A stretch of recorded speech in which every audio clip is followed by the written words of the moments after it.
চলে আসলাম দুপুরে রান্নাবান্নার আয়োজন নিয়ে। আসসালামু আলাইকুম, আমি বাবলি লাইফস্টাইল থেকে বাবলি। দেখতেই পাচ্ছেন এখানে লাউ, ফুলকপি, আলু তরকারি কুটে রেখেছি। এই যে জিওল মাছ দিয়ে রান্না করব, সেজন্য আমার কোটা ধোয়া রেডি। আর এই আলুগুলো রান্না করব, চিংড়ি ভুনা করব আলুগুলো দিয়ে। সেজন্য আলুগুলোও কুটে রেখেছি, চিংড়ি মাছগুলো ধুয়ে কুটে রেডি করে রেখেছি। আর এই তো এখানে আছে আমার বাড়ির ছোট্ট সদস্যের কথা, কালই আপনাদেরকে গল্পে বলেছি। সে তো আবার ঝাল খেতে পারে না, তার জন্য আলাদা করে রান্না করতে হয়। এখন আমি চুলায় দিয়ে দেবো কড়াইটা। আমি যেহেতু মাটির চুলায় রান্না করে জানেনই তো, সেহেতু রান্না করতে আমার বেশি সময় লাগে না, তাই আপনাদেরকে ঝটপট আমার রান্নাটা দেখিয়ে দেই। এই তো কড়াইটা একটু গরম করে নিলাম, নিয়ে তেল দিয়ে দিলাম পরিমাণ মতো। এবার বাটা মশলাটুকু দিয়ে দিব, দিয়ে ভালোভাবে কষিয়ে নিব। এরই মাঝে আমি আপনাদেরকে বলতে চাই, আমার ইউটিউব চ্যানেল বাবলি লাইফস্টাইল সবাই সাবস্ক্রাইব করবেন।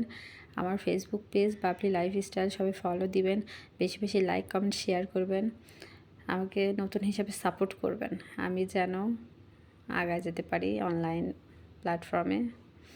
এই তো কথা বলতে বলতে দেখতে পাচ্ছেন আমি সমস্ত মশলা গুঁড়াগুলো দিয়ে দিলাম, দিয়ে আমার রান্নাটা কষিয়ে নিচ্ছি সুন্দর করে। কষিয়ে কষিয়ে রান্না করলে সুন্দর হয়।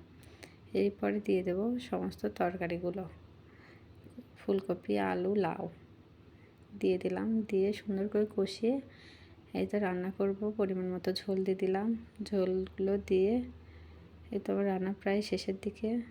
আর এই তো এখানে দেখতে পাচ্ছেন আমি চিংড়ি ভুনাও করে নিয়েছি আর একটা চুলায়। আপনাদেরকে অন্য একদিন চিংড়ি ভুনার রেসিপিটাও দিব। তো কেমন লাগলো সবাই আমাকে জানাবেন কমেন্ট করে। আসসালামু আলাইকুম।